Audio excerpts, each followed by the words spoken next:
वालेकुम एवरीवन। उम्मीद है आप सब लोग जो है वो खैरियत से होंगे and welcome back for weekly session. नाजरीन, इन सेशंस का बेसिकली मकसद ही यही है ताकि आप लोगों को हम स्टॉक मार्केट के हवाले से जो है वो अप टू डेट रखते रहें। और इसके अलावा नाजरीन अपने फ्रेंड्स को, रिलेटिव्स को ये वीडियो जरूर शेयर किया करें ताकि वो लोग भी स्टॉक मार्केट में भरपूर तरीके से काम कर सके, अपने पोर्टफोलियो को बहुत बेहतरीन अंदाज में मैनेज कर सके। नाजरीन, अपने सेशन का इसलिए बताया था, बेसिकली मकसद यही। तो हम आज के मार्केट में डिस्कस करेंगे। और जो है इसके लिए हमने अमीन अब्दुल गफ्फार, सर अमीन अब्दुल गफ्फार को जो है इनवाइट किया है। काफी पुराना एक्सपीरियंस है इनका मार्केट को लेके, काफी सीनियर ट्रेडर है और जो है हम इनको आज इनवाइट किया है। तो आइए वेलकम करते हैं। अस्सलाम वालेकुम सर, कैसे हैं आप? ठीक है वालेकुम सलाम। अल्लाह का शुक्र चलिए। जी सर। सबसे पहले आज के मार्केट के बारे से बताइएगा। आज जैसे मार्केट ने जो है हमने प्रॉफिट टेकिंग देखी, अच्छा परफॉर्म कर रही थी, पॉजिटिव थी। फिर उसके बाद हमने सेलिंग देखी। तो आज के मार्केट का ओवरव्यू लेते देखिए, मार्केट जब से 1,40,000 इंडेक्स पे गई तो वहां से एक प्रॉफिट टेकिंग आ गई। तो इसके बाद जो मार्केट में सिलसिला जो प्रॉफिट टेकिंग का चल रहा है, और ये कह रहे हैं कि 1,36,000 तक आ जाएगी। और ये जो वीक है, ये रोल ओवर वीक है। तो इसके शुरू के दिन में, एक दो दिन में अंदर प्रेशर होता है। तो वो प्रेशर की वजह से अब थोड़ी मार्केट डिस्टर्ब है। और मार्केट के अंदर तकरीबन कल भी 60 करोड़ का काम हुआ था, आज भी काम हुआ है।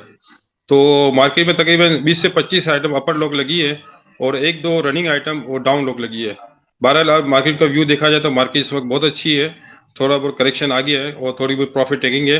तो ये अगला जो, बल्कि इसी वीक में आप जुमेरात या जुमे को मार्केट अच्छी अच्छी होती हुई नजर आ रही है, क्योंकि जो रोल ओवर वीक के जो सौदे जो कटने थे वो कट गए। लोगों ने डिफरेंस भी जमा करा दिया है। बस ये कि अब सेलिंग सेलिंग खत्म हो जाएगी तो फिर दोबारा मार्केट सही हो जाएगी। हैं।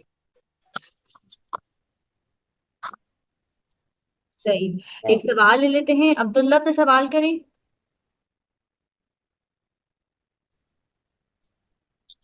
हेलो, अस्सलाम वालेकुम। अस्सलाम वालेकुम। वालेकुम सलाम सर, आवाज आ रही है आपकी, बोले। जी जी, क्या हाल है सर? ठीक ठाक है? अल्लाह का करम, बहुत शुक्र है। सर, ये एक चीज ये पूछनी थी कि रोल ओवर वीक में आखिर मार्केट प्रेशर में क्यों इतना आ जाती है?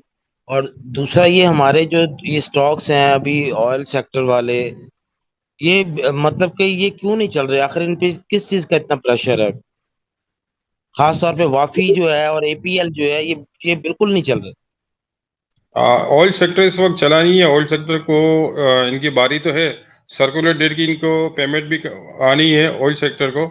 तो ऑयल सेक्टर तो खैर अभी चलना चाहिए, मगर ये कि ऑयल ऑयल सेक्टर चला है ना, रिफाइनिंग चला है। इस वक्त जो मार्केट में साइड बोर्ड है, रेडी बोर्ड है, वो चल रहा है। खास करके टेक्सटाइल की आइटम बहुत अच्छी चल रही है, और बैंकें चल रही है। अभी जो ऑयल को जो पेमेंट करेगी वो बैंकें ही करेगी। तो इस वक्त बैंकों का सरप्लस प्रॉफिट आ रहा है, तो इसकी वजह से बैंकों की शेयर के अंदर ज़्यादा तेज़ी है। और जो हमारे म्यूचुअल फंड है, और दूसरा जो मनी मार्केट वाले जो ट्रांसफर होकर स्टॉक मार्केट में आ रहे हैं, तो ये ज़्यादातर बैंकिंग सेक्टर में तवज्जो दे रहे हैं। ऑयल मार्केटिंग का जो डिविडेंड वगैरह वगैरह की बातें थी कि बड़ा डिविडेंड आएगा, तो इस वक्त थोड़ा डिले होता नजर आ रहा है। इसलिए ऑयल सेक्टर के अंदर लोगों का इतना तवज्जो है नहीं। मगर खैर इसकी भी बारी आएगी। ऐसा नहीं है कि बिल्कुल खत्म हो जाएगा, मगर ये कि इनकी फर्दर वक्त बारी आनी चाहिए। अभी तो इस वक्त जो जून क्लोजिंग में जो शेयर है उनमें चलने शुरू हो गए हैं। ज्यादातर टेक्सटाइल और बैंकिंग सेक्टर और फर्टिलाइजर सेक्टर, इनकी तीन की बहुत अच्छी परफॉर्मेंस है। इनकी म्यूचुअल फंड की बाइंग है। नहीं सर, जब ये देखें ना कि ऑयल सेक्टर के अंदर पहले भी तो कोई ऐसी वो न्यूज़ नहीं थी, आज से 5-6 महीने पहले तक, कि कोई सर्कुलर डेट की अमाउंट आएगी। लेकिन तब भी तो चल ही रहे थे ना। अब मतलब इस न्यूज़ के प्रेशर की वजह से इसको रोका गया है या क्या इश्यूज हैं ऐसे? देखिए, जितना इंडेक्स है इसकी हिसाब से तो खैर ऑयल के रेट ही है, मगर फिर भी लोगों ने काफी चला दिया। अब मार्केट बढ़ती है तो हर शेयर बढ़ते हैं। खास करके ऑयल जो सेक्टर है वो तो ब्लू चिप्स आइटम में आते हैं। तो इनका रेट तो उनको बढ़ाना था इंडेक्स को सपोर्ट करने के लिए, तो उनको रेट बढ़ा के रोक दिया है। बाकी जो आइटमें नहीं चली थी उसको चला रहे हैं। तो यही होता है कि जब पब्लिक जिस आइटम के अंदर पब्लिक की होल्डिंग होती है उसको नहीं चलाते। अब देखेंगे आप कि अचानक कोई आइटम चल जाती है, वो किसी के पास नहीं होती। तो यही इस वक्त मार्केट में हो रहा है कि पब्लिक के पास जो होल्डिंग होती है उसमें बहुत कम रेट बढ़ने के चांस होते हैं। अगर बढ़ते हैं तो बहुत कम बढ़ते हैं, वरना ये कि जो होल्डिंग होती है इन्वेस्टरों के पास, जिनके पास जो मार्केट चला रहे हैं, मार्केट मेकर है, या जिनकी फ्री फ्लो मार्केट के अंदर होता है, उसको अगर वो कैच कर लेते, पकड़ लेते हैं, तो फिर वो आइटम को एकदम से बढ़ाते हैं। तो आप अपने थोड़ा काम करने का स्टाइल चेंज करें, तो आप इंशाल्लाह आपको भी मजा आएगी काम करने में। ये कि अगर एक आइटम आपने ले ली है, उसमें अगर आपने होल्डिंग कर ली है, तो वो नहीं चल रही, तो आप फिर बैठे रहेंगे, तो आपका तो वक्त ज़ाया हो जाएगा। आप चेंजिंग करें, कुछ लॉस में बेच दे, या कुछ बराबर में बेच दे, या कुछ प्रॉफिट में बेच के दूसरे रनिंग आइटम में काम करें। तो काम करने का मजा इसी तरह है। बाकी तो आप लेके बैठे होंगे, तो फिर वो तस्वीर पढ़ते रहे कि चलो बढ़ जाएगी, तो फिर ये तो जब तस्वीर खत्म होगी, फिर ये आपकी बारी आएगी। अच्छा सर, बस फिर दो शेयर्स का बता दें, आपने बिल्कुल सही कहा है। एक तो बीबीएफएल वाकई जो है 6-7 महीने से अकोमोलेट ही हो रहा है मुसलसल 50 के ऊपर। और आज एजीएल अच्छा चला है, तो फ्यूचर एजीएल का कैसा है? और बीबीएफएल को आप कहाँ देखते हैं कि कब तक चल सकता है? देखिए एजीएल का अच्छा है। अभी देखो ना, वो एक कैन थी पीबीएस पाकिस्तान एल्यूमिनियम बेरिश, वो भी आज 40 रुपये चल रहा था, आज 165 के करीब काम हो रहा है। तो जो जो शेयर चल रहे होते हैं ना, आप देखें कि जो आइटम रोजाना प्लस हो रही होती है, उसमें थोड़ी इन्वेस्टमेंट करें। अपने चॉइस से करेंगे या फिर आप फंडामेंटल करेंगे, तो फंडामेंटल वाले बहुत लोग पड़े हुए हैं, और ये यही बार बार शिकवा करते हैं, यार ये आइटम कितना अच्छा रिटर्न है मगर ये रेट नहीं बढ़ता। तो फंडामेंटल तो फंड वालों को भी पता होती है, म्यूचुअल फंड वालों को भी पता होती है कि भाई अगर हम लेंगे तो लोग इंतजार में बैठे हैं कि जब हम प्रॉफिट करके निकल जाए। तो लोग ये फंड वाले या जो गेमलर है इस वक्त जो मार्केट के, वो होल्डिंग वाली किसी आइटम में होल्ड करके फिर उसको चलाते हैं, और उसमें वो भी सालों साल लगाते हैं। बहरहाल खैर, बीबीएफ भी अच्छा है। बीबीएफ, आप बायो साइंस की बात करें, किसकी बात करें? सर, बिग बर्ड फूड की बात कर रहा हूँ। बिग उस पे फूड वॉल्यूम इस तो रोज बहुत आता है। वक्त फूड सेक्टर के अंदर बजट में इनका सेल टैक्स हटने की बात आ रही थी, मगर हटा नहीं। आप देखें फूड सेक्टर की आइटम सारी लूज है, फौजी फूड है, प्रीमा है, अल्ताउर है, सब रुकी हुई है। इनमें जो रिलीफ गवर्नमेंट को देना था वो दिया नहीं है, तो इसकी वजह से इन थोड़ा ये सेक्टर अभी डिस्टर्ब है, और दूसरे सेक्टर चल रहे हैं इस वक्त। बहुत शुक्रिया सर, बहुत शुक्रिया। जी। मोहम्मद अदनान अपने सवाल करें।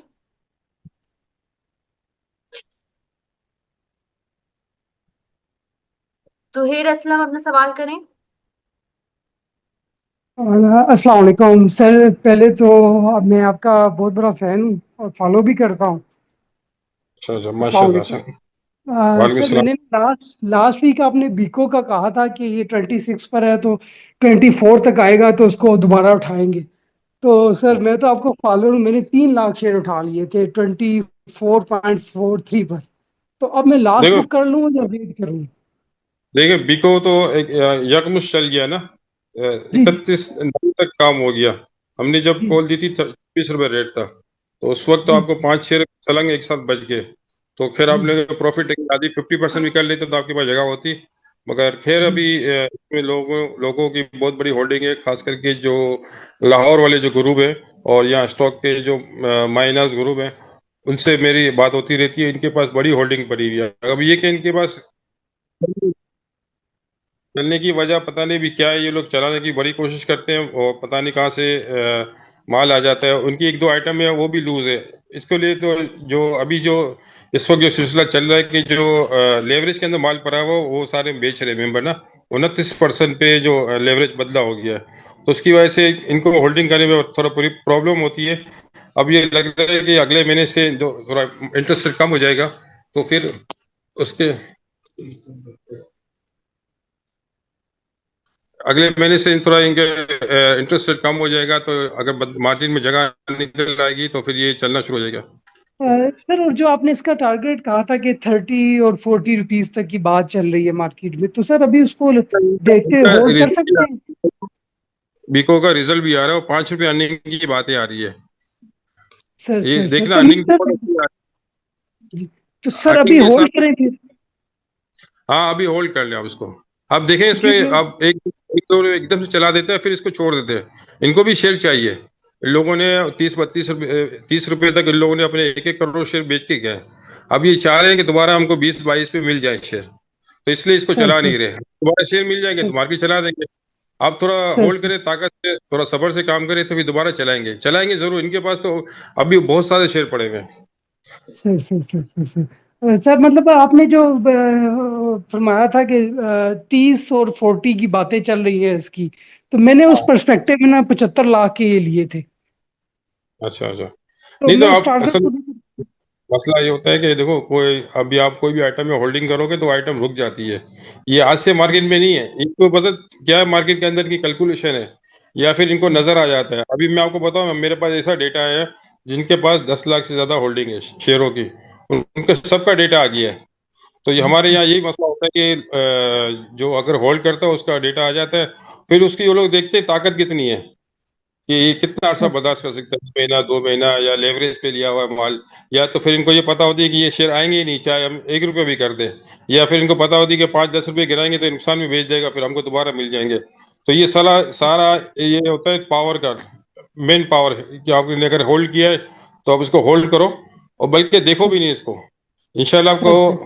10-15 दिन में आपकी अच्छा, मतलब 50% आपका लॉस तो कवर हो जाएगा। और फिर इंशाल्लाह मार्केट देखना, फिर अगर आपका बराबर आ जाए तो थोड़ा माल आप बेच देना। अगर नीचे का इंतजार इंशाल्लाह। करना, या फिर प्रॉफिट में हो तो वो जो आधा माल है उसी में कमा लेना। लगता नहीं है आपके पूरे माल के अंदर प्रॉफिट हो। ठीक ठीक ठीक ठीक ठीक ठीक। ओके। सर बहुत शुक्रिया सर, बहुत शुक्रिया, बहुत शुक्रिया sir. Okay, next thank question you. ले लेते हैं। आतिफ अपना सवाल करें। हेलो जी, अस्सलाम वालेकुम अमीन साहब। वालेकुम सलाम। अच्छा अमीन साहब, एक कॉर्नर आइटम है जो मुझे आपसे डिस्कस करना है, वो है हबीब राइस प्रोडक्ट लिमिटेड HRPL। ये हाँ पूरे टेन्योर में अभी तक चला नहीं है, लेकिन अगर मैं इसके फंडामेंटल देखूं तो इसके फंडामेंटल्स बहुत इंप्रूव हुए हैं, और इसका फ्री फ्री फ्लोट भी जो है ना तकरीबन ना होने के बराबर है, सिर्फ 5% है। तो आपको लगता है कि ये आइटम अभी चल सकता है? हाँ, बिल्कुल चल। हबीब राइस तो अभी अभी मार्केट ही था ना जो। जी जी जी, हबीब राइस प्रोडक्ट लिमिटेड, बिल्कुल है, ये वही था HRPL। रेट तो मतलब अच्छा हो रहा है, स्लो स्लो बढ़ रही है आइटम। एक यक्ष सर यक थर्टी मुश्तरी वन वाली पे है अभी तो। स्लो स्लो बढ़ रही है। तो सर ये आपको लगता है कि चल जाएगी आइटम? यार, हाँ, अच्छा 20% इसका फ्री फ्लोट है ना इसका, तो सर सिर्फ चलने में पांच लगे। परसेंट है HRPL। अच्छा 5% है। जी जी जी, एक HRPL।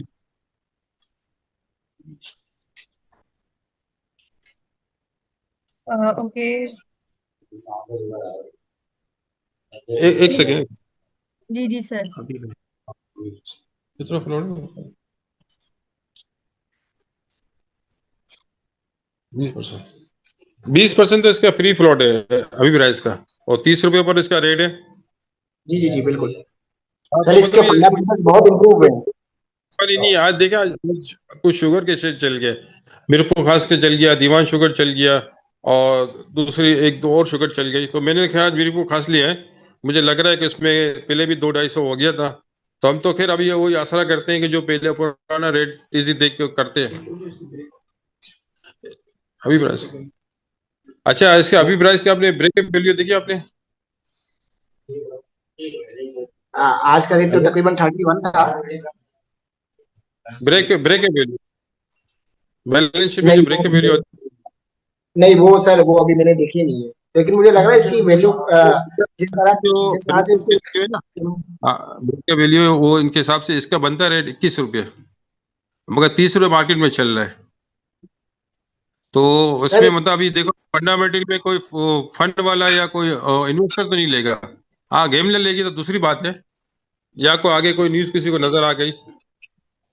हाँ सर असल में इसकी ईपीएस है ना, पिछले क्वार्टर में -2 थी, और जो इस ये वाला जो अभी क्वार्टर देखा था ना, उसमें तकरीबन 0.06 हो गई, मतलब 2 रुपए से ईपीएस कम होके तकरीबन पॉजिटिव के करीब हो गई। तो इस हिसाब से हाँ। तो मुझे ऐसा लग रहा है कि ये तकरीबन 4-5 रुपए की ईपीएस लेकर आएगा। देखिए राइस आप खुद देख लें, राइस के चावल सस्ते हैं। हम लोकल मार्केट में देख लें, एक्सपोर्ट तो होता नहीं है। आप देख लें चावल सस्ते हैं ना। आप अगर जोरिया बाजार चले जाए, या किसी अपनी दुकान के घर के पास पूछ ले कि चावल का रेट कम है कि ज्यादा है। जी जी जी इससे बिल्कुल। फलक, हाँ तो वो अभी इस वक्त इसका चांस नहीं आ रहा इतना। मेरे ख्याल से तो आप इसको 50% तो बेच दें। अगर आपको अच्छा लगे तो 50% रखें, अगर नहीं लग रहा तो पूरे बेच दें, जान छोड़ा दूसरी आइटम पकड़ ले। कोई अच्छा डिविडेंड पकड़े जो जो साल में 4 दफा डिविडेंड दे। आप माशाल्लाह पढ़े लिखे स्टडी करके करते हैं तो ऐसे आइटम ढूंढे जो साल में चार नहीं दो दफा या एक दफा बड़ा डिविडेंड दे, तो उसमें अर्निंग डिविडेंड के टाइम 50 रुपए की अर्निंग मिल जाए, गेन कैपिटल गेन मिल जाए। अच्छा अच्छा अच्छा, चले ठीक है जज़ाकल्लाह जी, थैंक यू। ओके सलीम, आप सवाल करें। जी अस्सलाम वालेकुम। अच्छा सर, ये पीएसओ की बुक वैल्यू हमें दिखाता है 550, तो आप दिसंबर तक का कोई टेंटेटिव आइडिया दे सकते हैं कि पीएसओ होल्ड करने जैसा है कि नहीं? पीएसओ 500 बुक पीएसओ में है। पीएसओ की आपके 550 का ना, देखो बुक पे बात करें तो थोड़ा टाइम दे, हम भी तो देख ले क्या इसके नजर आ रहा है।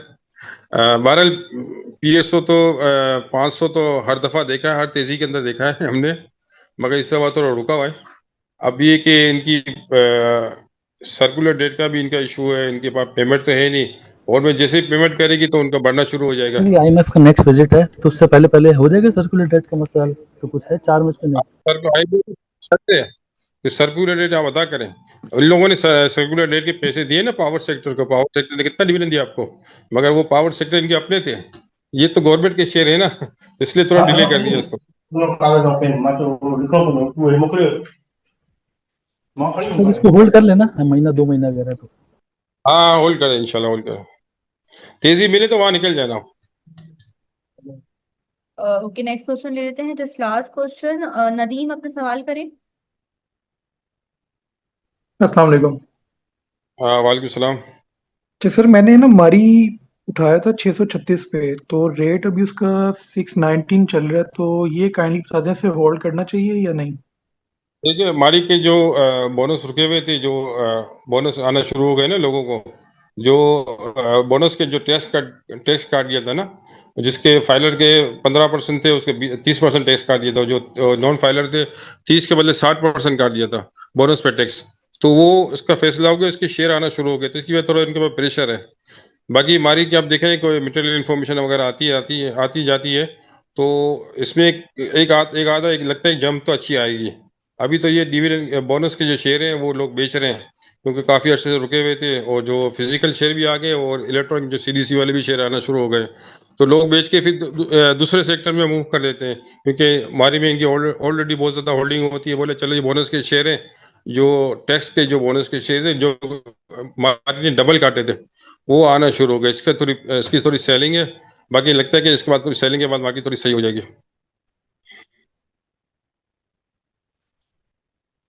सही। ओके लास्ट सर, कल की मार्केट का बता दें, कल किस तरह मार्केट परफॉर्म करेगी, और टॉपिक्स बता देगा सर कल के लिए ना। देखिए इस वक्त जो शुगर सेक्टर बहुत अच्छा चल रहा है, टेक्सटाइल सेक्टर बहुत अच्छा चल रहा है। हमारे वजीर खजाना अमेरिका गए, वहां जाके ये बात कर रहे हैं कि टैरिफ अगर पाकिस्तान को फ्री फ्लोट मिल जाता है, यूरोपियन यूनियन की मार्केट तक पाकिस्तान की रसाई मिल जाती है, तो पाकिस्तान के टेक्सटाइल सेक्टर बहुत बड़ा बूम कर जाएगा। तो आप देख रहे हैं कि थोड़ा इस सेक्टर के अंदर जो टेक्सटाइल है, मुदारबा है, लीजिंग है, खास करके जो ऑटो फाइनेंस लीजिंग की भी बात इस वक्त चल रही है, और दूसरा शुगर सेक्टर है। इन सेक्टरों के अंदर तेजी है, बैंकों के अंदर ऑलरेडी बहुत ज्यादा तेजी हो गई है, और मुझे लग रहा है कि थोड़ा रिफाइनरी सेक्टर के अंदर थोड़ी सेलिंग आना, प्रॉफिट टेकिंग आना शुरू हो गई है, बहुत ज्यादा बढ़ गई रिफाइनरी, तो सॉरी फर्टिलाइजर सेक्टर बहुत ज्यादा बढ़ गया, उसमें थोड़ी प्रॉफिट टेकिंग आना शुरू हो गई। और रिफाइनरी सेक्टर के अंदर इस वक्त थोड़ा कोई बूम नजर नहीं आ रहा। बाकी जो एक दो दिन मतलब रोल ओवर वीक की वजह से मंडे ट्यूसडे वेडनेसडे को तो 2-3 दिन प्रेशर होता है, जुमेरात या जुम्मे से इंशाल्लाह मार्केट दोबारा कंटिन्यू से चलना शुरू हो जाएगी, क्योंकि रोल ओवर का जो प्रेशर खत्म हो जाएगा, जो सौदा जिनको काटने होते हैं, नई पोजीशन बनानी होती है, इसमें एक सौदे कट के दूसरे सौदे कन्वर्ट करते हैं, तो अपनी पूरी कैलकुलेशन करते हैं अगले महीने की, तो उसमें थोड़ा टाइम लग जाता है उसको रेट को मेंटेन करने के लिए। तो एक दो दिन में इंशाल्लाह ये इसका हो जाएगा, इसके बाद लगता है जुमेरात से मार्केट दोबारा सही हो जाएगी। सही। और टॉपिक्स सर कल के लिए कौन सा आइटम्स बताएंगे। देखिए ये इंश्योरेंस चल रहे हैं इस वक्त, अभी भी इंश्योरेंस अच्छा चल रहा है। मेरे को खास इस वक्त मेरे को बहुत अच्छा लग रहा है। जावेदान भी 100 के ऊपर लग रहा है, कैन भी लग रहा है 200-250 रुपये लग रहा है। पीएबीसी पीएबीसी जो पाकिस्तान एल्यूमिनियम कैन है, जो आज 164 रुपये पे ट्रेड हो रहा था, ये भी बहुत अच्छा लग रहा है। बैंकों में अभी बैंक अच्छा है, नेशनल बैंक की 5 रुपये डिविडेंड की बातें आ रही है, तो ये सब ये आइटम में तो वाइज बहुत अच्छी है, मगर फिर रेटिंग के वो सबके ज्यादा है। तो अगर क्लाइंट अगर लेना चाहे तो फिर वो एहतियात से ले। एहतियात ये कि मतलब अगर मार्केट के अंदर डीप आए तो फिर निकल जाए, क्योंकि रेट इस वक्त आसमानों पे है। तो इसलिए बाई की कॉल देते नहीं है, क्योंकि लोग फिर फंस जाते हैं, क्योंकि मार्केट ऑलरेडी बहुत ज्यादा भरी हुई है। सही। ओके, सेशन को रैप अप की तरफ लेके चलते हैं नाजरीन। आज के सेशन से मैं इजाजत लूंगी। सर आपका बहुत बहुत शुक्रिया, बहुत इंफॉर्मेटिव था एज यूजुअल आपका सेशन। और पार्टिसिपेंट्स आप लोगों का भी बहुत बहुत शुक्रिया। आज के सेशन से मैं इजाजत लूंगी। अपना बहुत सारा ख्याल रखिएगा सब। अल्लाह हाफिज़।